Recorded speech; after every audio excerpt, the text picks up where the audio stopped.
एक सज्जन एक लोटा लेकर जल लेने गया कुआं के पास। लोटे में जल भरा और घर आया। फिर सोचता है कि मात्र एक ही लोटा जल मिला हमें, अब की बार तालाब में जाएंगे, कुआं से हमें कम जल मिला। फिर लोटा लिया और तालाब गया, तालाब से एक लोटा जल भरा, फिर घर आया, फिर देखता है एक ही लोटा जल मिला। कुआं छोड़कर हम तालाब गए, फिर भी एक ही लोटा जल मिला। चलो अब की बार नदी में जाएंगे। फिर दूसरे दिन वो नदी गया और नदी से एक लोटा जल लेकर फिर घर आया, फिर देखता है कि ये तो फिर उतना ही है, जितना कुएं से था, जितना तालाब से था, उतना ही नदी से है, अंतर तो कुछ भी नहीं है। अच्छा, अब की बार हम समुद्र जाएंगे, सागर से जल भर कर लाएंगे। और वो सागर चला गया और समुद्र में भी वही लोटा डुबाया और एक लोटा जल लेकर घर आया, देखता है उतना ही है, जितना कुआं से लाया था, जितना तालाब से लाया था, जितना नदी से लाया था। वो सिर पकड़कर बैठ गया। कहा मैं कुआं से तालाब, तालाब से नदी और नदी से समुद्र की यात्रा कर लिया, पर एक ही लोटा जल मिल पाया। अब क्या करें, कहां चूक हो गई, कहां समस्या आ गई। एक संत गुजर रहे थे, देखा ये आदमी बड़ा परेशान है। उन्होंने कहा क्या हुआ? कहा गुरुजी बड़ी समस्या हो गई। एक लोटा लेकर गए कुआं के पास, जल भर कर लाए। फिर मन में हुआ कि एक लोटा जल से क्या होगा, कुआं के पास गए इसलिए शायद थोड़ा जल मिला। तालाब गए, उतना ही जल आया। उसी लोटा लेकर के हम नदी गए, उतना ही जल आया। समुद्र गए, उतना ही जल आया। संत ने कहा लगता है तुम्हारा दिमाग का फीता उतर गया है। अरे तुम समुद्र जाओ, चाहे कहीं भी चले जाओ, तुम लोटा बदल ही नहीं रहे हो। लोटा लेके तुम जहां भी जाओगे लोटा भर के ही तो जल लाओगे। तुम कुआं में जाओ, तालाब में जाओ, नदी में जाओ, समुद्र में जाओ, तुम अगर ज्यादा जल चाहते हो तो तुम्हें अपना लोटा बदलना पड़ेगा, नदी बदलने की जरूरत नहीं। अगर तुम लोटा के जगह बाल्टी लेकर जाते तो ज्यादा जल लेकर आते, बाल्टी के जगह ड्रम लेकर जाते तो और ज्यादा जल लेकर आते, टैंकर लेकर जाते तो और ज्यादा जल लेकर आते। तुम हर जगह लोटा लेकर ही गए हो तो जल ज्यादा कैसे आएगा? संत ने कहा इसी प्रकार हम चाहे किसी भी सत्संग में किसी भी संत के पास जाएं, अगर हम अपना हृदय रूपी पात्र छोटा लेकर जाएंगे, अपना भाव का पात्र छोटा लेकर जाएंगे, श्रद्धा का पात्र छोटा लेकर जाएंगे, तो उतना ही जल हम लेकर आएंगे जितना हमारा पात्र होगा, चाहे हम कहीं चले जाएं। संत कहते हैं इसलिए अपने हृदय रूपी पात्र को बड़ा करके जाना। अगर बड़ा विस्तार ज्ञान चाहिए तो गुरु संत के पास क्षण भर को भी जाने का अवसर मिले तो अपने हृदय को विराट करके जाना, अपने भाव को विराट करके जाना, अपनी श्रद्धा को विराट करके जाना। और जब श्रद्धावान होकर जाएंगे तब ज्ञान समझ में आएगा, ज्ञान जीवन में उतरेगा। क्योंकि संत ऋषि मुनि कहते हैं श्रद्धावान लभते ज्ञानम। अगर ज्ञान चाहिए तो श्रद्धावान होना पड़ेगा, आस्थावान होना पड़ेगा। हमें अगर आस्था है, हम में अगर श्रद्धा है तो ज्ञान का अर्थ भी पता चलेगा और ज्ञान हमारे जीवन में उतरेगा भी। वरना हम यात्राएं करते रहेंगे, सत्संग की, मंदिर की, तीर्थों की, कोई फर्क नहीं पड़ेगा। चाहे आप कहीं चले जाएं, किसी भी तीर्थ में चले जाएं, एक तो आपके बगल में ही है खाटू श्याम जी का, कितनी भीड़ होती है आप लोग सब जानते होंगे। लगता है जैसे पूरा संसार यहीं खड़ा है, लेकिन उनके हृदय में, उनके जीवन में परिवर्तन कितना होगा, उनके जीवन में बदलाव कितना होगा। क्योंकि वे तीर्थ तो आ गए, लेकिन असल में तीर्थ तब हमारा सार्थक होता है जब हमारा मन तीर्थ बन जाता है।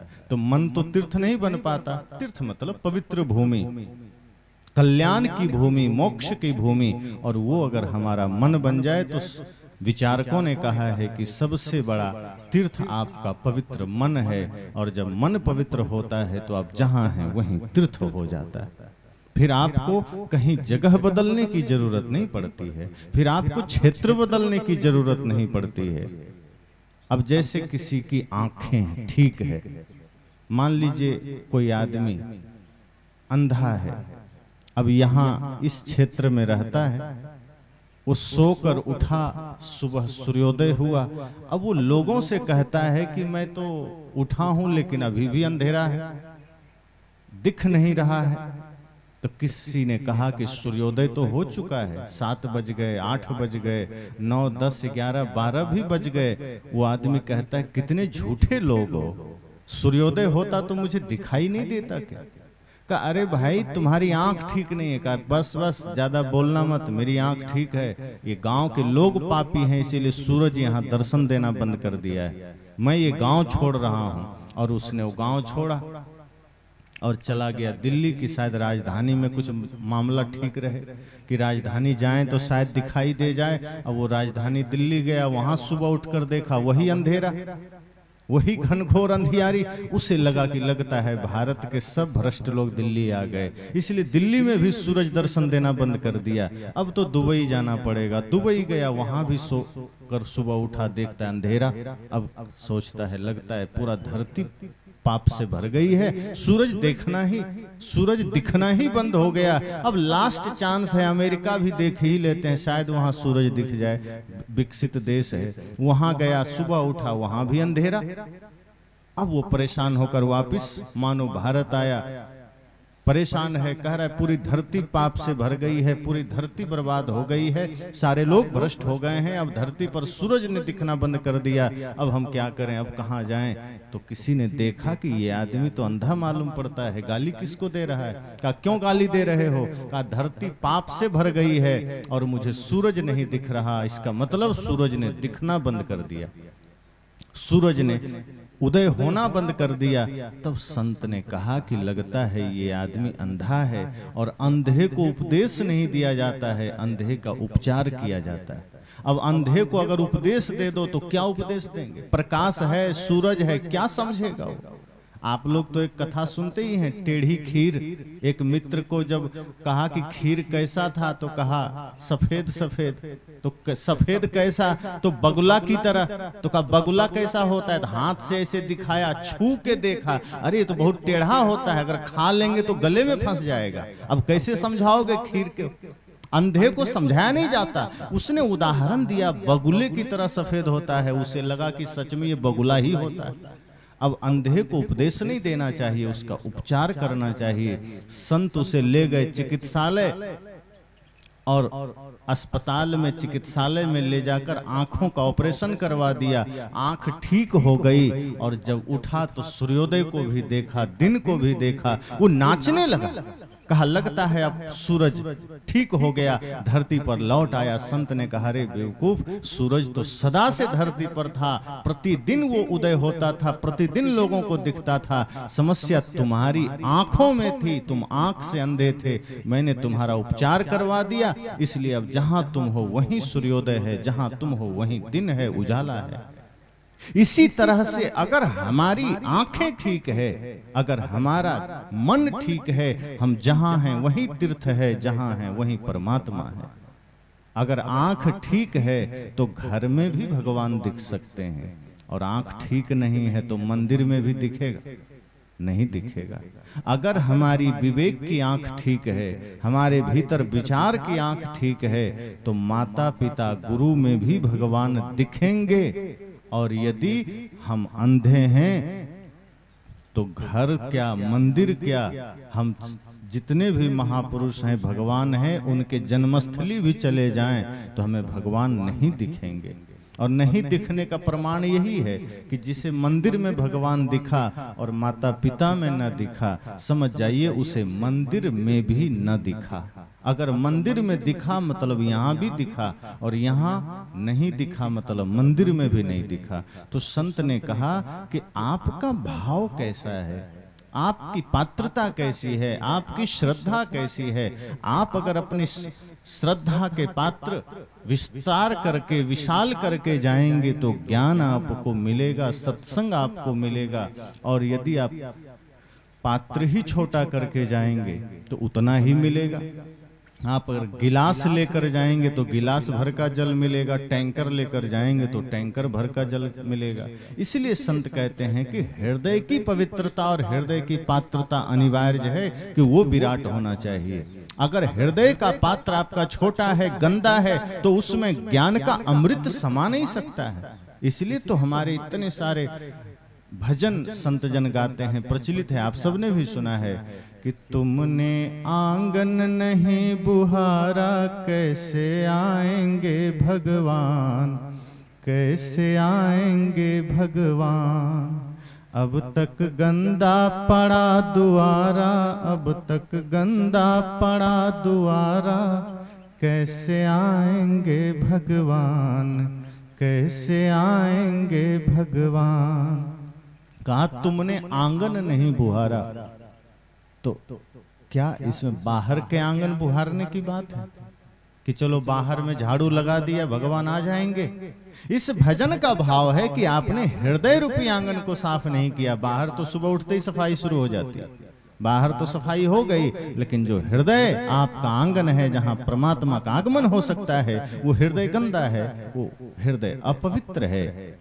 इसलिए पहले हृदय की शुद्धता जरूरी है, हृदय पावन हो, और उसका तार मन से जुड़ा है। मन के बारे में आप अभी विस्तृत चर्चा हमारे श्रद्धेय संत श्री अनिल साहब जी से सुन रहे थे कि मन ही आपके जीवन की समस्या है, उसी और वही समाधान भी है। अगर उसको साध लिया, उसको देख लिया, तो जीवन के सारी समस्याएं ठीक हो सकती है। तो बात यहाँ वही है कि पात्रता आपकी जैसी होगी आप उस दिशा में चलेंगे। अगर पात्र सही है, शुद्ध है, तो ज्ञान उसमें भरेगा। पात्र गंदा है तो कचरा उसमें भरेगा। अब हम पर निर्भर है कि हम क्या भरना चाहते हैं। जैसे आजकल शहर में जगह जगह कचड़े का डिब्बा रखा जाता है, उसमें लिखा जाता है कृपया हमारा प्रयोग करें। कचड़े का डिब्बे में लिखा होता है कि कृपया कचड़ा यहाँ डालें, और कई जगह तो दो दो डिब्बे डाले जाते हैं, गीला कचड़ा इसमें, सूखा कचड़ा इसमें, एक एक में अलग अलग रखा जाता है। तो वो बाहर कचड़े डालने के लिए डिब्बे रखे गए, और हमने दुनिया भर का कचड़ा अपने दिमाग में डालना शुरू कर दिया। हमने कोई डिब्बा ही नहीं रखा। जिस दिमाग में अच्छाई डालना था वहां हमने कचड़े डालने लगे। बाहर की गंदगी को डालने का ध्यान है, हम बाहर डाल आते हैं, लेकिन जो निंदा का कचड़ा है, ईर्ष्या द्वेष का कचड़ा है, बुराई का कचड़ा है, या गलत दृश्य का, गलत शब्द का कचड़ा है, जो हम आंखों से या कान से या नाक से या मुख से ग्रहण करते हैं, वो सारे कचड़े हमने दिमाग में या शरीर में डालना शुरू कर दिया। नशा डाल मुख में डालना शुरू कर दिया। इस तरह से धीरे धीरे धीरे धीरे हमने अपने हृदय को, अपने मन को, अपने जीवन को गंदा कर दिया। और जब जीवन गंदा हो गया, मन गंदा हो गया, तो चारों ओर माया, मोह, ममता, आसक्ति का एक ऐसा घर निर्मित हो गया कि जिसमें हम बैठ गए और दिन रात दुखी हैं। किसी से पूछो सुख है जीवन में, तो आदमी कहता है नहीं महाराज बहुत दुख है जीवन में। जिसके पास पैसा नहीं है वो भी कहता है, जिसके पास है वो भी कहता है। सब कोई यही बात कहता है कि हम बहुत दुखी हैं। तो क्यों दुखी हैं?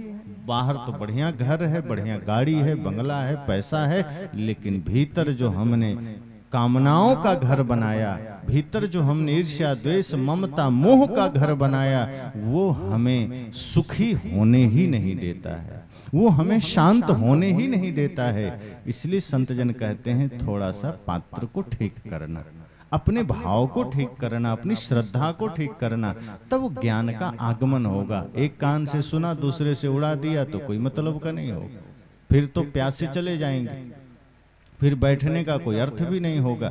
सदैव ये चेष्टा करिए कि उम्र कम है, परिवर्तन हमें चाहिए, समय कम है, जीवन कम है, पता नहीं कब मृत्यु सामने खड़ी हो और हम कल पर टाल रहे हैं।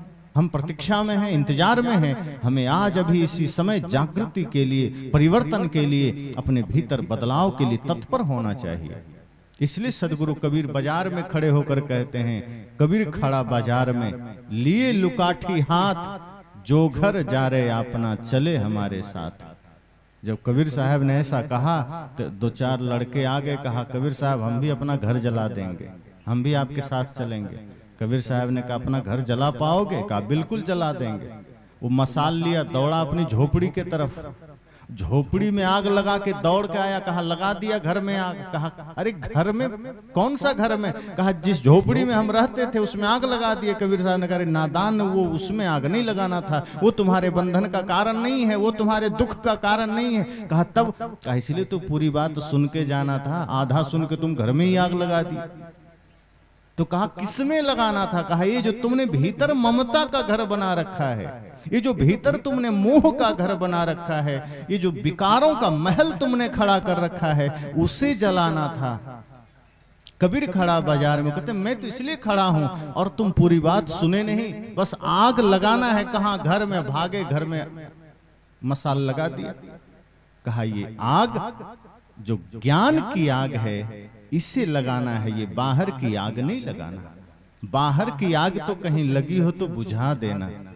बाहर की आग अगर किसी के घर द्वार मकान में लग जाए तो पानी डाल के आना, लेकिन अपने भीतर जो आग लगी है उस आग को ज्ञान से बुझाना भी है, और जो ममता का घर बना है उसे जलाना भी है। जो क्रोध की आग भीतर जल रही है, जो काम की आग जल रही है, उस आग को ज्ञान से बुझा भी देना है, और उसी ज्ञान के प्रकाश से, ज्ञान की अग्नि से ये जो हमने तमाम बंधन, मोह, ममता, प्रपंच का घर निर्मित किया है उसे जला भी देना है। तब साहब कहते हैं चले हमारे साथ। फिर वो मेरा सहयात्री बन सकता है, वो मेरा साथी बन सकता है। सदगुरु तो सदैव निमंत्रण देते हैं कि आप भी सुख के मार्ग का मार्गी बन सकते हैं, पथिक बन सकते हैं। आनंद मार्ग का आप भी पथिक बन सकते हैं, लेकिन उसके लिए अपने ममता के घर को जलाना पड़ेगा। उसके लिए आपको मोह को हटाना पड़ेगा, अहंकार को मिटाना पड़ेगा। और एक बात और ध्यान रखना, सदगुरु कबीर कहते भी कि जब आप संत दर्शन को जाओ और सत्संग में जाओ, तो अगर शुद्ध भाव से आपका जाना हो गया, पवित्र मन से जाना हो गया, तो सत्संग में जाने मात्र से करोड़ों यज्ञ का पुण्य मिल जाता है। अगर आप निर्मल मन से आए हैं, अहंकार छोड़कर आए हैं, तो आपका उठा हुआ एक एक कदम करोड़ों यज्ञ से बड़ा हो सकता है। लेकिन शर्त यही है, सदगुरु कबीर कहते हैं, संत दरस को जाइए तजी माया अभिमान, कि जाना संत दर्शन को, सत्संग को, लेकिन माया, ममता, मोह, अहंकार छोड़कर जाना।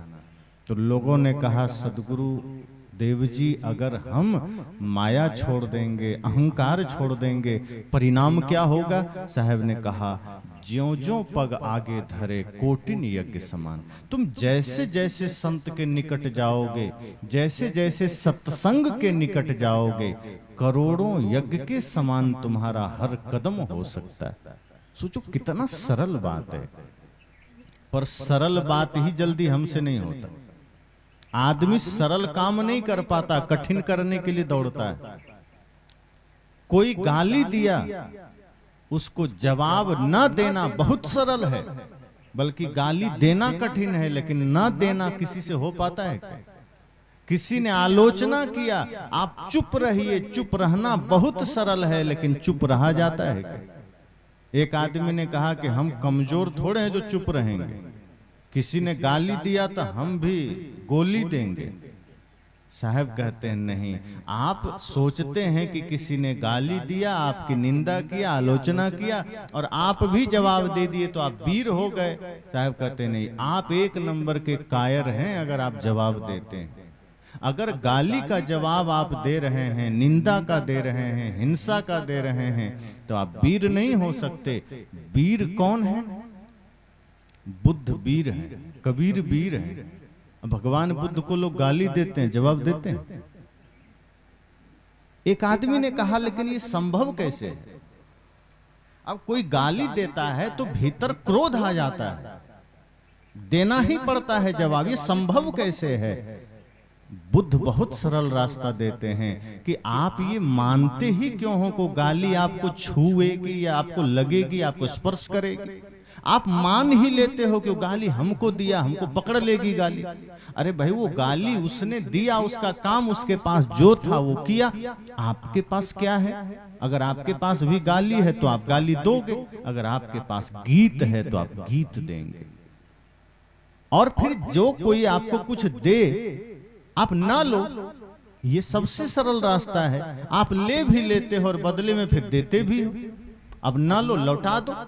जैसे अभी यहां आप आए और हमारे कणाराम जी आपको भोजन दें या पानी दें और आपका मन नहीं है हम पानी नहीं लेंगे, तो ये क्या करेंगे? वो पानी लेके किसी और को दे देंगे या आश्रम में ही दे देंगे, रख लेंगे। आपको देंगे जबरदस्ती कि नहीं मुंह खोलो, हम तो पानी डालेंगे ही। ऐसा कभी होता है? आप स्वतंत्र हैं नकारने के लिए, आप स्वतंत्र हैं मना करने के लिए, लेकिन अगर इन्होंने वापस ले लिया तो कोई न कोई तो आश्रम में पिएगा पानी। ऐसा तो नहीं कि बाहर फेंक देंगे। इसी तरह से अगर किसी ने आपको गाली दे दी और आपने अस्वीकार कर दिया कि नहीं नहीं मुझे नहीं चाहिए, तो जिसने दिया है उसको रखना पड़ेगा कि नहीं? और अगर वो रखेगा तो अपना ही यूज करेगा या परिवार में देगा। तो आपको चिंता ही क्यों करनी को गाली दिया तो हमको भी देना पड़ेगा? नहीं, आप मना कर दो ना कि मुझे नहीं चाहिए, आप रखो, ये आपकी चीज आप ही रखो, मुझे जरूरत नहीं है। हाँ, कोई प्रेम दे तो ले लेना। आपको जो चाहिए आप लीजिए, जो नहीं चाहिए वो ले भी लेते हो, बदले में देते भी हो। और फिर सोचते हो कि क्या करें, क्रोध आ गया। क्रोध आता ही ना समझी में है, मूर्खता में है, पागलपन में है। वो ज्ञान की अवस्था में नहीं आता, होश में नहीं आता, बेहोशी में आता है।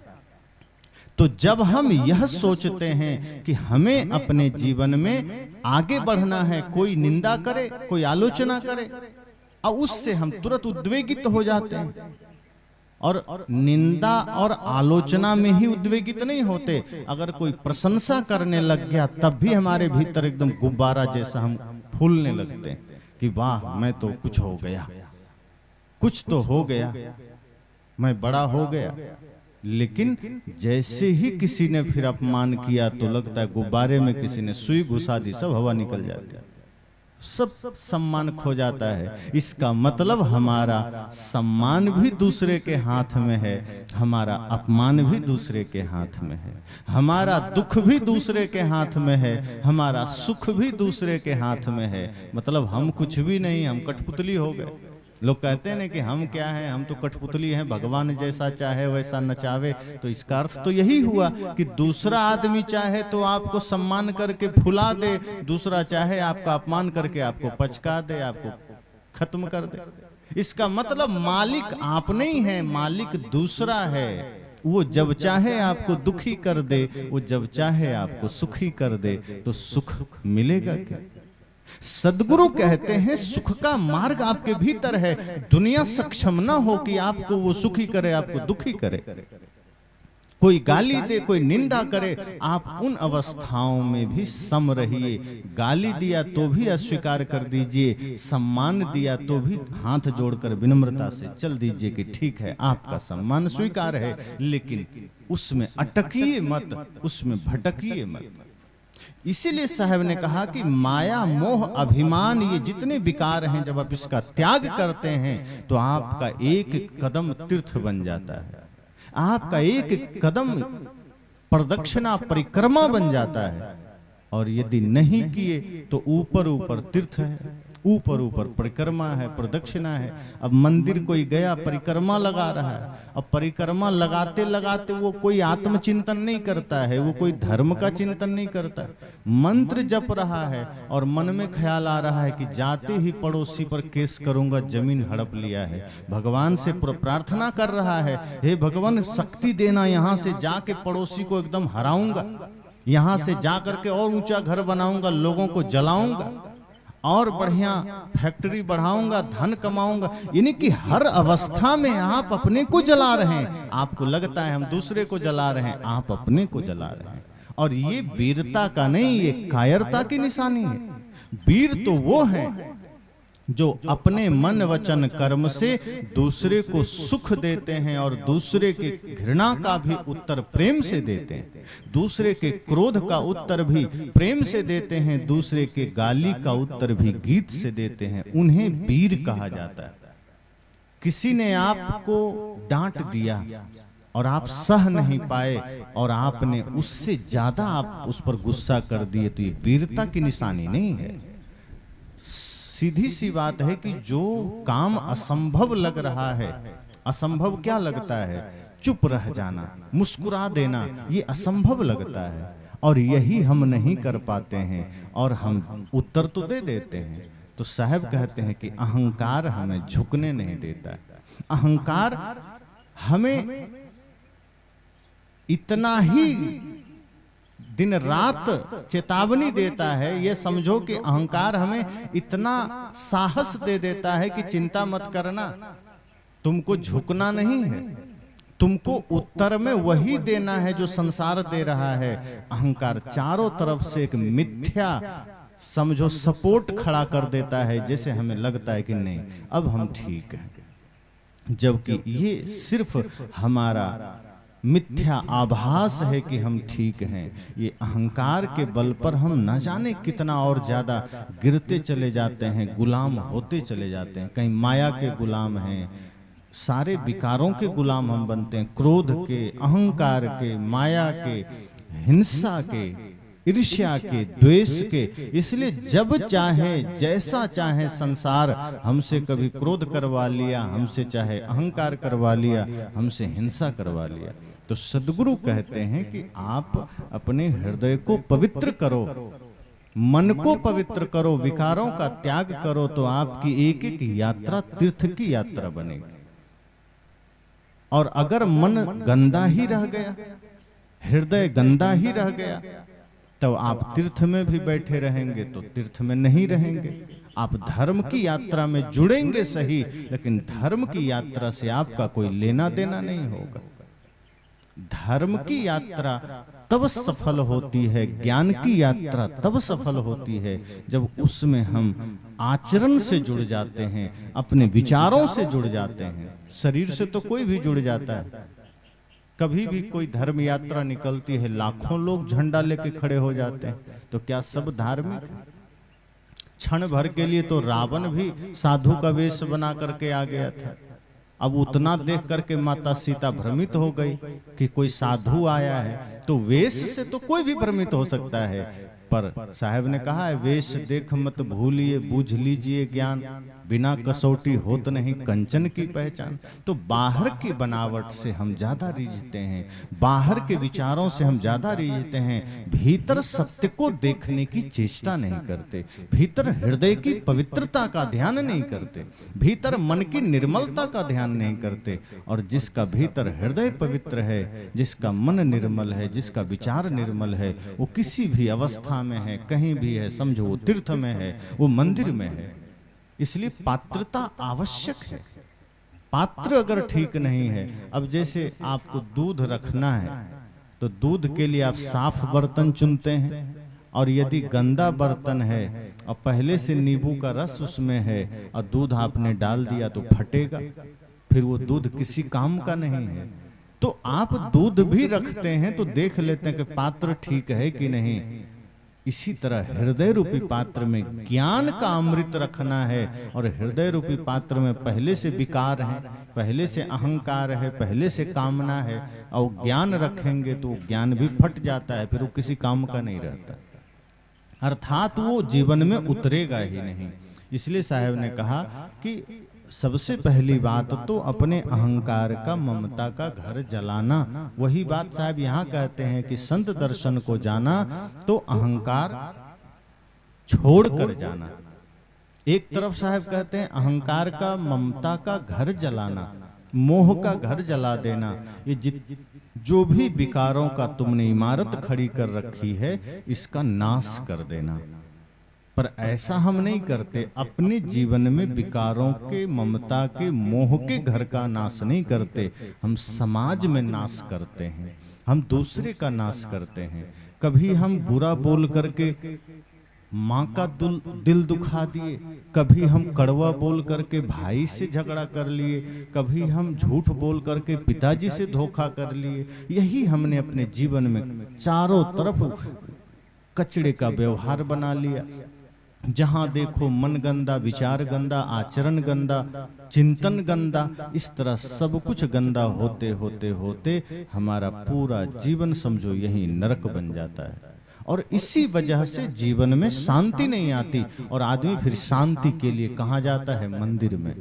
फिर वो भटकता है। फिर कोई अगर फुटपाथ पर अंगूठी बेचने वाला भी मिल जाए तो वहां भी जाता है कि भैया बड़ा अशांत है जीवन, पैसा तो है, घर तो है, लेकिन जीवन में सुख नहीं है। अब वो अंगूठी बेचने वाला एकदम बैठा है कि हमारे यहाँ सब दुख का निवारण है, अगर ये अंगूठी पहन लेगा तो धन आ जाएगा, और दूसरा जो पत्थर है ये अगर पहन लेगा तो सुख आ जाएगा, रोग मिट जाएगा, पत्नी बात मानने लगेगी, पड़ोसी आपके कब्जे में आ जाएगा, माता पिता आपको तुरंत मालिक बना देंगे। इस तरह के तमाम अंगूठियां लेकर वो बेचारा फुटपाथ में एकदम झोला रखे बैठा है। अब आदमी को अगर कहते हैं ना तिनके का सहारा, डूबते को, अगर कोई डूब रहा हो और एक तिनका दिख जाए तो लगता है वाह मिल गया, कुछ तो मिल गया, अब हम बच जाएंगे।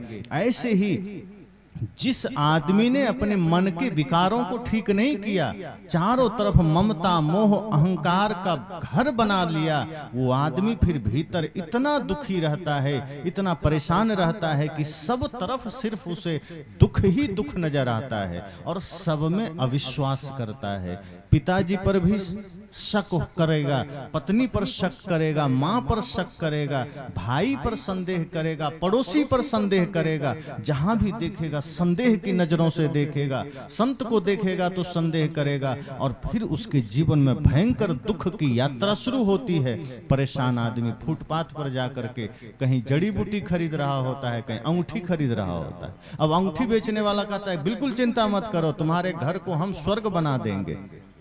अब वो आदमी इतना लाचार है, वो प्रश्न भी क्या करेगा कि भैया तुम्हारे पास जब इतना सब अंगूठी है स्वर्ग बनाने वाला, तो तुम्हें को तिरपाल तान के रोड किनारे काहे बैठे, पीछे से कुत्ता भी देखो तुम्हें सामान लेके भाग रहा है, सुअर पीछे से घुस रहा है, तो जो तुम्हारे पास स्वर्ग बनाने का अंगूठी है तो पहले अपना घर तो बना ले।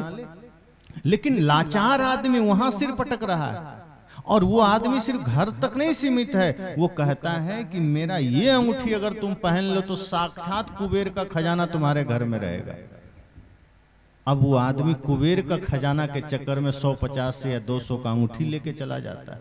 अब वो ये भी विवेक नहीं करता कि 100 रुपया के लिए दिन भर धूल फांक रहा है बेचारा बैठ के, अगर इसके पास कुबेर वाला कोई अंगूठी होता तो खुद ही 10 उंगली पहन लेता, ये कुबेर का खजाना अपने पास ले लेता, ये दूसरे को क्यों बांटता। और उसके बाद ग्रह वाला भी अंगूठी देता है कि अगर तुम्हारे जीवन में कोई ग्रह टेढ़ा हो गया है वो भी अंगूठी मेरे पास है। अब आदमी विवेक नहीं करता है कि ये कैसा पावरफुल आदमी है जो ऊपर शनि राहु केतु ग्रह को यहीं बैठे बैठे एकदम नियंत्रण कर रहा है। अब सोचो पृथ्वी से कितना बड़ा है शनि ग्रह, अगर वो टेढ़ा हो जाएगा तो धरती बचेगी क्या? साइंस सब पढ़ते हैं, सब एजुकेटेड लोग हैं कि सोचो एक छोटा उल्का पिंड भी पृथ्वी के तरफ अगर निकट में आता है, वैज्ञानिक का होश उड़ जाता है, पता नहीं पृथ्वी का क्या होगा, छोटा सा उल्का पिंड से। और जो शनि ग्रह लाखों गुना बड़ा है, अगर वह शनि ग्रह थोड़ा सा टेढ़ा हो जाए तो पूरी धरती चपेट में आ सकती है या ब्रह्मांड में उथल पुथल हो सकता है। लेकिन वो अंगूठी बेचने वाला वो कहता है नहीं चिंता मत करो, वो वही टेढ़ा है तुम पर, इसीलिए जीवन में दुख है। शनि टेढ़ा हो गया है, शनि भारी हो गया है, अब शनि ग्रह तुम्हारे सिर पर सवार है। अरे भाई एक ईंटा भी 2 घंटा लेके घूमो तो सिर दुखने लगेगा, शनि ग्रह सिर पर बैठ जाएगा, वो तो पृथ्वी चटनी हो जाएगी। और गजब की बात है कि वो एक छोटा अंगूठी से शनि ग्रह सीधा कर देता है। हम तो कहते हैं कि शनि ग्रह तो छोड़ो, एक छोटा सा पत्थर का टुकड़ा बगल में रख दो और अंगूठी पहना उसको पहले सीधा करके दिखाओ। अगर अंगूठी पहनने से एक पत्थर का टुकड़ा सीधा हो जाए या हिल भी जाए तो मैं मान लूंगा कि शनि ग्रह भी सीधा हो सकता है। तो अगर आकाश में ग्रह टेढ़ा हुआ वो यहाँ अंगूठी से सीधा होगा। लेकिन अंगूठी के दुकान पर भीड़ कितनी लगी है, सब कोई अंगूठी धारण कर रहे हैं। कोई शौक से भी पहनते हैं, यहाँ भी हमारे बहुत सज्जन पहने हुए हैं, लेकिन बहुत लोग ग्रह सीधा करने के लिए पहनते हैं, धन के लिए पहनते हैं, दुख दर्द मिटाने के लिए पहनते हैं। एक लड़का, एक बालक आया, मैं देखा उसके हाथ में अंगूठी, मैंने कहा ये क्या है? कहा हम पहनना नहीं चाहते थे, माताजी ने पहना दिया। उनको लग रहा था कि हम थोड़ा सा क्रोध करते हैं, अंगूठी पहनेंगे तो क्रोध ठीक हो जाएगा। मैंने कहा ठीक हुआ? कहा नहीं, अभी भी चिड़चिड़ापन बना हुआ है या अभी भी कुछ तकलीफें बनी हुई है। मैंने कहा अंगूठी से कैसे ठीक हो जाएगा? अंगूठी से कैसे होगा? थोड़ा विवेक तो लगाओ। अंगूठी क्या करेगा? अंगूठी क्या निकल करके आपके मुंह पर ऐसे पट्टी लगा देगा? मत बोलो, क्या करेगा? या अंगूठी शरीर में भले चलो कुछ कर देगा, धातु है तो धातु के स्पर्श से शरीर का कोई लाभ हो सकता है, मैं मानता हूं। मन का नियंत्रण कैसे होगा धातु से? मन का नियंत्रण तो ज्ञान से होगा, ध्यान से होगा, चिंतन से होगा। धातु से, चांदी सोना से, हीरा से, माणिक्य से शरीर को कोई परिवर्तन हो सकता है, स्वाभाविक है। प्रकृति का शरीर है, धातु भी प्रकृति का है, उससे संबंध रख करके धातु के स्पर्श से शरीर का कोई व्याधि मिट सकता है, मिटता भी है।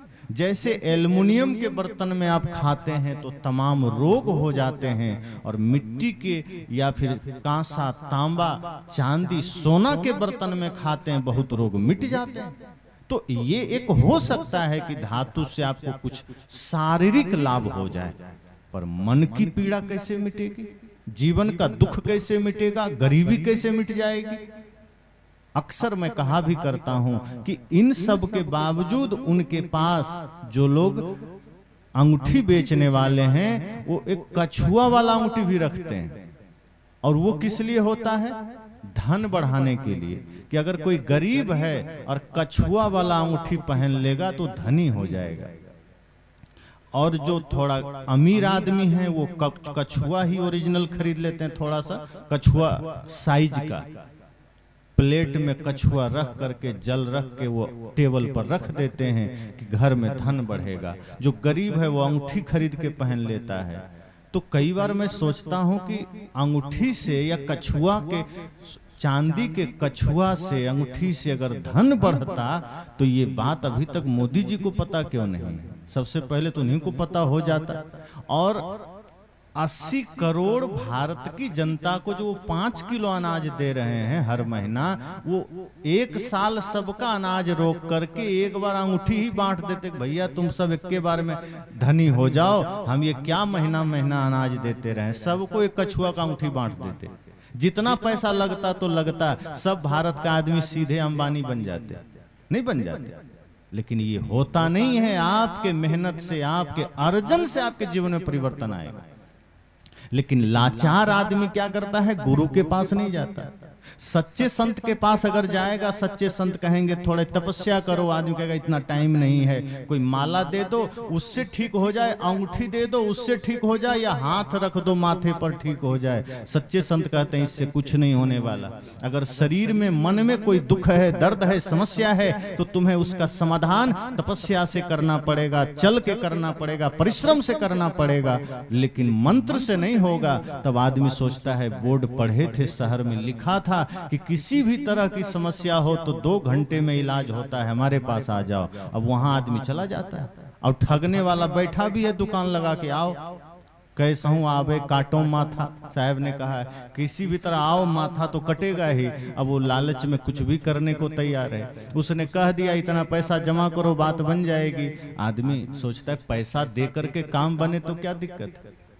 अब जैसे आप लोग भी अनुभव करेंगे, सरकारी दफ्तर में आप जाते हैं और कोई काम अगर नहीं हो रहा है तो आप कितना चक्कर काटते हैं और फिर भी काम ना हो, और पता चल जाए कि सिर्फ 500 देंगे और काम हो जाएगा, तो आप सोचते कौन झंझट करे, लो 500 काम करो, उतना टाइम नहीं है। यही आदमी सोचता है कि कितना मेहनत करेंगे, छोड़ो हटाओ, अगर कहीं एक अंगूठी लेने से काम बन जाए, कहीं 1000 रुपया देने से काम बन जाए तो वही काम करेंगे। और हमारा मन मस्तिष्क इसी मार्ग पर हमें ले जाता है। साहब ने कहा कि जब आप भीतर के विकारों को नहीं मिटाते हैं क्रोध, अहंकार, छल, प्रपंच, माया, मोह से आप जकड़ जाते हैं तो आपका मन विक्षिप्त हो जाता है, एक तरह से पागल हो जाता है, और वो दुख दर्द में इतना परेशान होता है कि जहां भी समाधान नजर आए, कुछ भी उलूल जुलूल, वो मन आपको वहीं ले जाके खड़ा करेगा।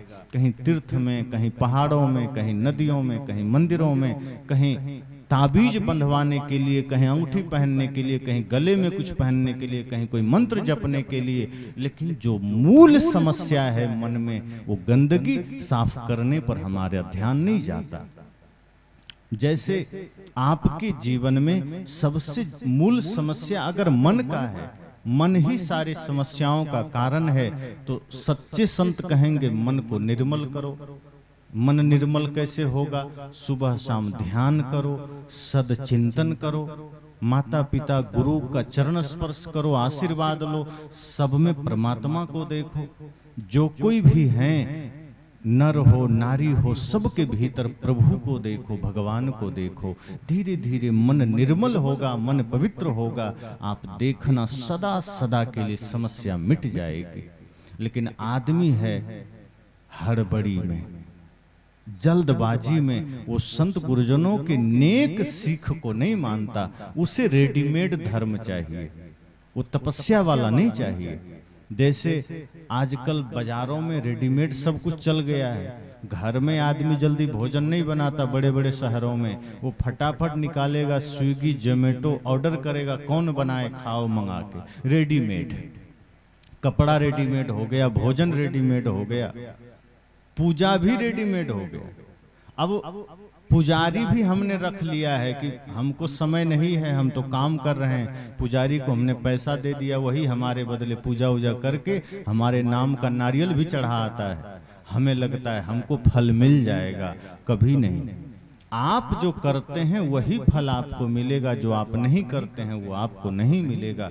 तो हम सदैव इस जल्दबाजी में हैं कि किसी तरह साइड से काम हो जाए, कहीं पैसा दे के हो जाए, कहीं कुछ ऐसे ही बोल बोल के हो जाए, करना ना पड़े। सच्चे संत कहते हैं नहीं, आपको तपस्या करनी पड़ेगी, माता पिता गुरु की सेवा करनी पड़ेगी, बच्चों को सही संस्कार देना पड़ेगा, और अपने मन को निर्मल करने के लिए ध्यान करना पड़ेगा, सत्संग करना पड़ेगा, बुरी आदतों का त्याग करना पड़ेगा।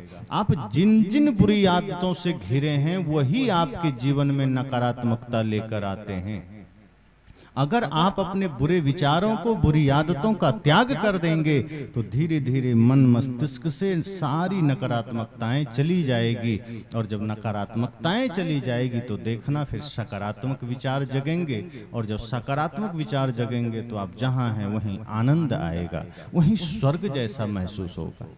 लेकिन ऐसा क्यों नहीं होता, ऐसा प्रतीत क्यों नहीं होता? मैंने पहले ही कहा कि हमने विकारों से अपने को इतना ढक लिया है कि हम विक्षिप्त हो गए। एक आदमी ने कहा कि बिहार की ही बात है कि एक लड़की थी, बहुत गुमसुम रहती थी, शांत, कुछ बोलती नहीं थी, और अचानक एक दिन वो नाचने लगी, चिल्लाने लगी, पागलों जैसा करने लगी, और किसी ने कहा इस पर भूत आ गया। तो लोगों ने स्वीकार भी कर लिया कि भूत आया, तभी तो चिल्ला रही है, तभी तो बोल रही है। तो पहले मौन रहती थी, ये तो किसी से बोलती नहीं थी, लज्जा करती थी, कोई डांट दे फिर भी सिर झुका के बैठती थी, फिर भी नहीं बोल कोई जवाब देती थी। आज देखो कितना चिल्ला रही है, आवाज कर रही है।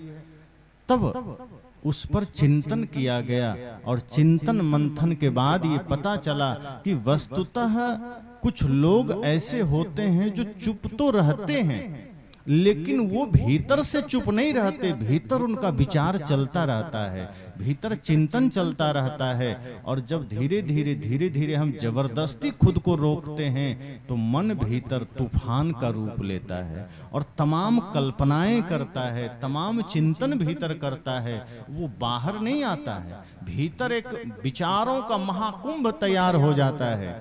तमाम तरह की कल्पनाएं तैयार हो जाती है, और अचानक कोई एक ऐसा अवसर आता है, झटका लगता है, वो विचार का गुब्बारा फूटता है, और जो मौन था वो इतना बोलने लग जाता है, लगता है कोई भूत आ गया, कोई दूसरा इसके अंदर आ गया। कोई दूसरा नहीं आया है, उसी का विचार उसको परेशान कर दिया है, जो विचार उसने दबा रखे थे। आप किसी चीज को जितना दबाएंगे वो उतनी गति से सामने आता है, बाहर आता है। क्रिया की प्रतिक्रिया होती है, एक्शन का रिएक्शन होता है। तो जब उस पर मंथन हुआ तो पता चला कि इसके भाई, इसके पिता, इसके माँ, इसके पड़ोसियों ने इसको हर कदम पर बहुत प्रताड़ित किया। डांटना, मारना, दबाना, कोई बात कहे चुप, एक भी नहीं बोल सकता, कुछ भी नहीं बोलने दिया जाता। धीरे धीरे उसके मन में तमाम कल्पनाएं आने लगी, तमाम विचार आने लगे, तमाम चिंतन आने लगे, और आते आते एक दिन वो फूटा, तो ऐसा फूटा कि लगा जैसे कोई इस पर दूसरा ही भूत आ गया है। और फिर धीरे धीरे उसका समाधान हुआ। तो कई बार जब हम अपने आप को इस तरह से दबाते चले जाते हैं तो वो सारे विकार हमारे भीतर इकट्ठे होते हैं। जब हम ध्यान से दूर होते हैं, सत्संग से दूर होते हैं, गुरु संत से दूर होते हैं, तो वो विचार और मजबूत हो जाते हैं। और एक समय ऐसा आता है कि वही विचार ब्लास्ट करता है। जैसे बारूद कहीं रख दिया जाए और उस बारूद को थोड़ी भी चिंगारी मिल जाए तो बारूद ब्लास्ट कर जाता है। ऐसे ही ये जितने भी विकारों के बारूद हमारे भीतर हैं, जब उसे संसार के किसी भी अंश में चिंगारी मिलती है, किसी भी रूप में, प्रतिकूलताओं से, चाहे विषम परिस्थितियों से, तो भीतर वो बारूद ब्लास्ट करता है। और वो आदमी फिर पागलों की तरह नाचता है कि अब क्या करें, किस भगवान के पास जाएं, कौन मिल जाए जहां हमारा समाधान हो जाए। फिर वो भटकने लगता है, कहीं तीर्थों में, कहीं अंगूठी के लिए, कहीं वो हिंसा तक करने को चला जाता है। एक आदमी को कह दिया कि तुम जब 5 बकरे की बलि दे दोगे तुम्हारे घर में शांति आ जाएगी। वो इतना परेशान था कि 5 बकरे का काट के आ गया भगवान के मंदिर में जहां बलि दी जाती थी, लेकिन समस्या नहीं मिटी। लोगों ने समझाया कि तुम हिंसा करके घर में शांति चाहते हो, पर लाचार आदमी कुछ भी करने को राजी है, किसी को भी मारने को राजी है। अगर कोई कह दे कि तुम्हारे पड़ोसी के वजह से तुम दुखी हो, तो वो आदमी ये नहीं सोचता कि हाँ मैं अपने वजह से दुखी, वो कहता हाँ सच में पड़ोसी के वजह से दुखी। कोई कह दे कि तुम्हारे पड़ोसी ने तुम पर कोई जादू टोना कर दिया है, वो आदमी फिर पड़ोसी को मारने की सोचने लगता है कि कैसे इसको मार दें। इतना पागलपन सवार हो जाता है। इस धरती पर कोई किसी को कुछ नहीं करता, हम अपने कर्मों से दुख पाते हैं, अपने विकारों से दुख पाते हैं, अपनी मूर्खता से दुख पाते हैं। इसलिए सदगुरु कबीर ने कहा, हृदय को निर्मल करना, हृदय को पवित्र करना। अगर आपका हृदय रूपी पात्र निर्मल होगा तब इसमें सच्चा ज्ञान समाहित होगा, और जब सच्चा ज्ञान समाहित होगा तो धीरे धीरे संपूर्ण जीवन सुंदर बनेगा। वरना विकारों से भरा हुआ जीवन तो फिर विकारों में ही जाएगा। फिर आप सुखी नहीं हो सकते, फिर आप शांत नहीं हो सकते, फिर ये पारिवारिक झगड़े नहीं मिटेंगे। फिर आपको सब कुछ बाहर लगेगा कि वो मेरा बाधक है, पिताजी बाधक हैं, भाई बाधक हैं, मित्र बाधक हैं। फिर जहां देखेंगे बुराई नजर आएगी, जहां देखेंगे गंदगी नजर आएगी। फिर दूसरे के हित की कामना भी नहीं जगेगी कि दूसरा भी सुखी हो जाए। फिर ये लगेगा कि दूसरा दुखी ही रहे तो कोई हर्ज नहीं, हमें सुख मिल जाए। इस तरह से धीरे धीरे विकारों से हमारा मन, हमारा मस्तिष्क इतना भर जाता है कि जीवन भर फिर हम उसके समाधान के लिए यहाँ वहाँ दौड़ते रहते हैं, यहाँ वहाँ पागलों की भांति भटकते हैं। रास्ता सरल था, मन को निर्मल करना था।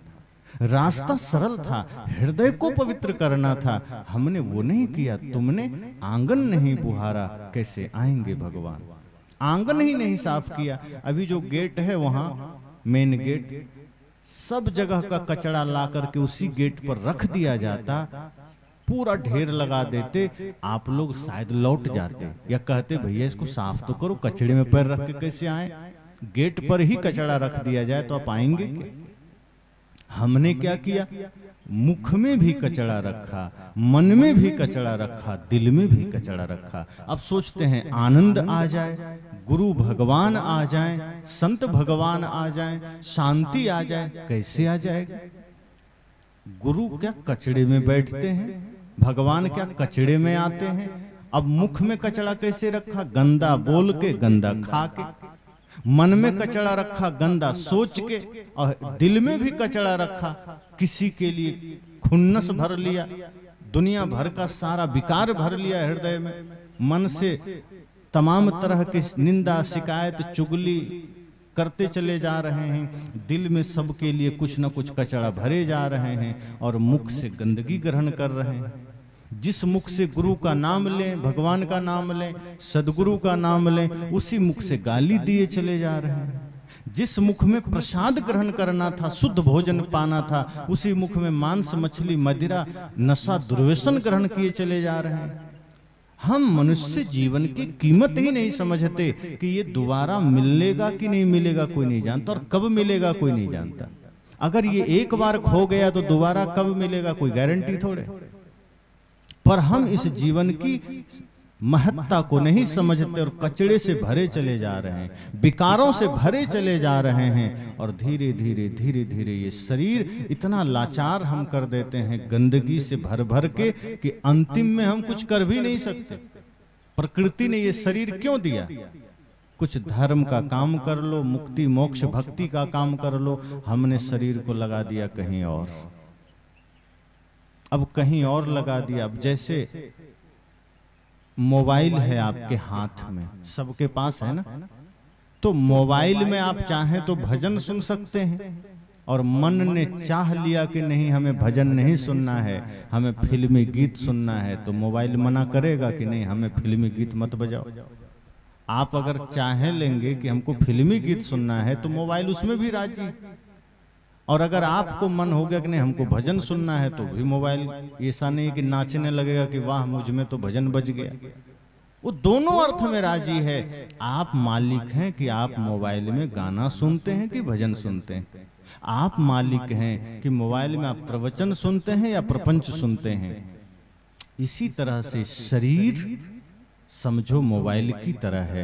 आप मालिक हैं, आपके भीतर अर्थात जो आत्मा है आप हैं। आप इस शरीर का मालिक हैं। आप इसको माया में लगाते हैं, गाली गलौज में लगाते हैं, हिंसा में लगाते हैं, नशा दुर्व्यसन ईर्ष्या में लगाते हैं, या फिर इस शरीर को पुण्य में लगाते हैं, धर्म में लगाते हैं, माता पिता गुरु और देश की सेवा में लगाते हैं। ये आपको सोचना है। आप इसको जहां लगाओगे ये दुरुपयोग और सदुपयोग में गिना जाएगा। अगर आपने हिंसा में लगा दिया ये शरीर का दुरुपयोग हो गया। अगर आपने नशा में लगा दिया शरीर का दुरुपयोग हो गया। अगर आपने इसे निंदा शिकायत चुगली में लगा दिया ये शरीर का दुरुपयोग हो गया। और यदि आपने इस शरीर को प्रेम में, सत्य में, सेवा में, राष्ट्र सेवा में, माता पिता गुरु की सेवा में लगा दिया, शुद्धता में लगा दिया, ये शरीर का सदुपयोग हो गया। अब आप तय करो कि आपको शरीर को कहाँ लगाना है।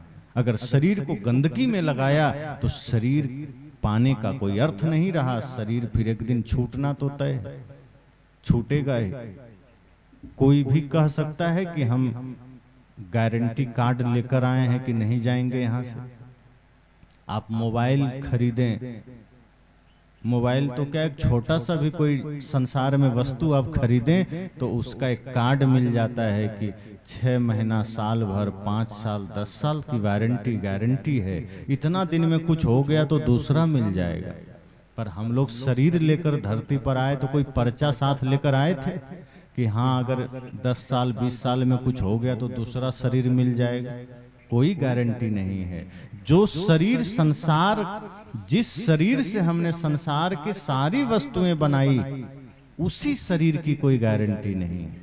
जिस शरीर के लिए हमने संसार में सारी व्यवस्थाएं खड़ी की उसी शरीर की कोई गारंटी नहीं है। और उस शरीर से फिर भी हम पाप किए चले जा रहे हैं। जब ये पता ही नहीं है कि शरीर कितना दिन पास में है, फिर इससे गलत काम क्यों करना। हिंसा के मार्ग में, ईर्ष्या द्वेष के मार्ग में, निंदा शिकायत के मार्ग में शरीर को क्यों लगाना। लगाना है तो प्रेम के मार्ग में लगाओ, लगाना है तो सत्य के मार्ग में लगाओ।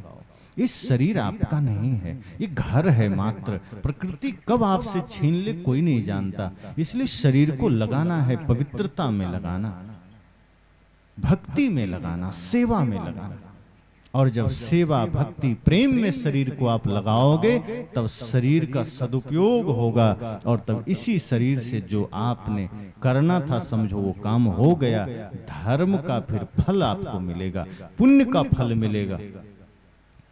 यही करने ये जीवन मिला है। तो मैंने कहा कि शरीर में हम सब आए तो यह ध्यान रखना कि हमारा हृदय निर्मल हो सके, क्योंकि जब हृदय रूपी पात्र निर्मल होगा और विशाल होगा तो उतना ही ज्ञान इसमें समाएगा, उतना ही सत्य समाएगा।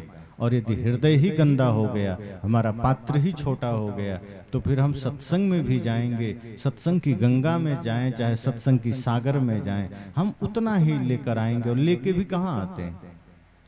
नदी से तो चलो फिर भी उस आदमी ने एक लोटा जल लेकर घर पहुंचा एक लोटा में, लेकिन हम तो सत्संग में जाते हैं तो खाली ही चले आते हैं।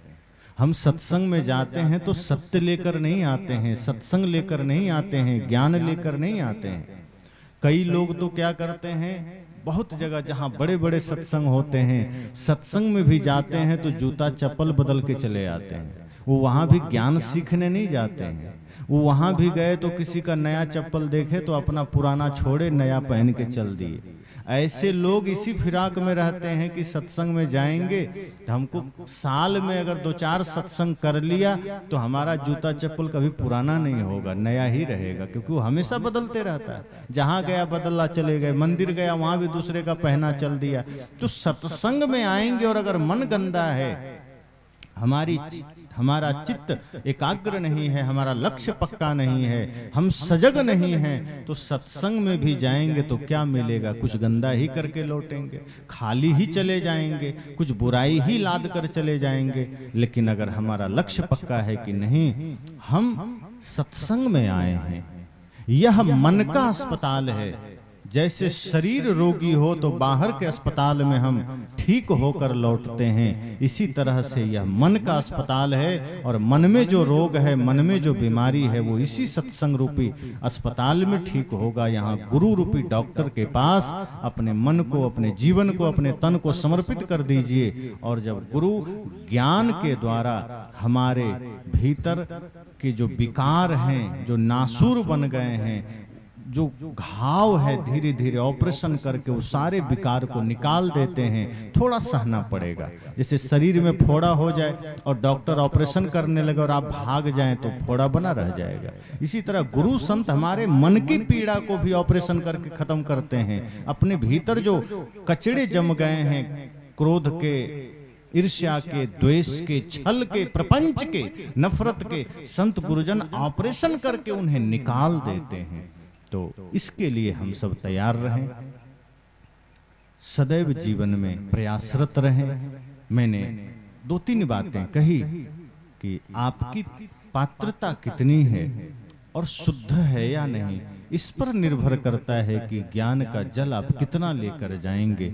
और साथ साथ जब मन निर्मल होगा, हृदय पवित्र होगा, तब ये जितने भी माया मोह दुश्मन बन करके आपके साथ रह रहा था, दुश्मन की तरह, हालांकि आप उसे मित्र समझ रहे थे, क्रोध को, छल को मित्र समझ रहे थे, ईर्ष्या को मित्र समझ रहे थे, पर था वो दुश्मन, इसलिए तो नुकसान कर रहा था। लेकिन जब ज्ञान समझ में आ जाएगा, सत्संग हृदय में उतर जाएगा, तो अपने ये सारे अहंकार की सेना को, विकार की सेना को, छल कपट की सेना को आप पहचान लेंगे कि ये हमारे भले के लिए नहीं है, ये हमें नरक में डुबाने के लिए है। फिर आप उसका त्याग कर देंगे। और धीरे धीरे जब मन निर्मल है, हृदय निर्मल है, तो जीवन में सदैव शांति है, सुख है, समृद्धि है। इसी मंगल कामना के साथ वाणी को विराम।